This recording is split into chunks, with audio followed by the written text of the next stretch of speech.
Hello guys, मैं रश्मि हाजिर हूँ एक नई वीडियो के साथ। तो आज हम बनाएंगे व्रत वाले साबूदाना बूंदा। तो बने रहिए खाना खजाना भाई रश्मि के साथ। तो शुरू करते हैं साबूदाना बूंदा बनाने की विधि। तो मैंने लिया है 1 कटोरी साबूदाना, जो मैंने 3 घंटे भिगो के रखे हुए थे। देख सकते हैं साबूदाना दोनों उंगलियों के बीच में रखने से फूट जा रहा है। 2 उबले हुए आलू, जिसको हम हाथों की मदद से छोटे छोटे भाग में डिवाइड कर देंगे।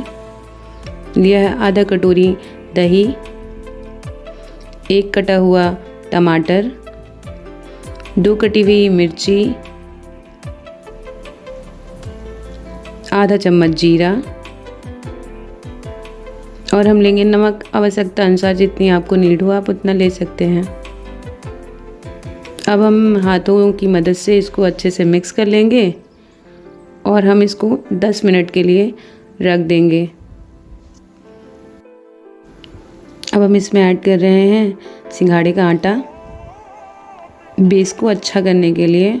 और आप व्रत का नहीं बना रहे तो इसमें चावल का आटा यूज़ कर सकते हैं। मैं व्रत का बना रही हूँ इसलिए मैंने सिंघाड़े का आटा यूज़ किया है। अब हम इसको हाथों की मदद से छोटे छोटे भाग में करके गरम तेल में इसको डालते रहेंगे। गैस की फ्लेम हमें धीमी रखनी है, जिससे ये अच्छे से पके, जले नहीं। अब हम इसको चम्मच की मदद से पलट देंगे। चम्मच की मदद से इसलिए हम पलट रहे हैं क्योंकि ये अच्छे से पलट जाएगा। कलछी से पलटेंगे तो ये चिपक जाएगा और अच्छी तरीके से पलटेगा नहीं और कुक भी नहीं होगा अच्छी तरीके से।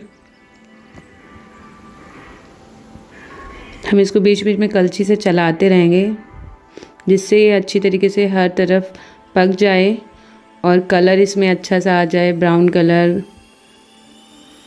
या सुनहरा कलर का हो जाए और अंदर भी अच्छी तरीके से पक जाए और ये क्रिस्पी हो जाए। हमें क्रिस्पी होने तक इसको पकाना है। गैस की फ्लेम धीमी रहेगी ना। जब एक क्रिस्पी और सुनहरा कलर आ जाएगा इसमें, तो हम इसको तेल से निकाल लेंगे और ये सर्व करने के लिए रेडी है।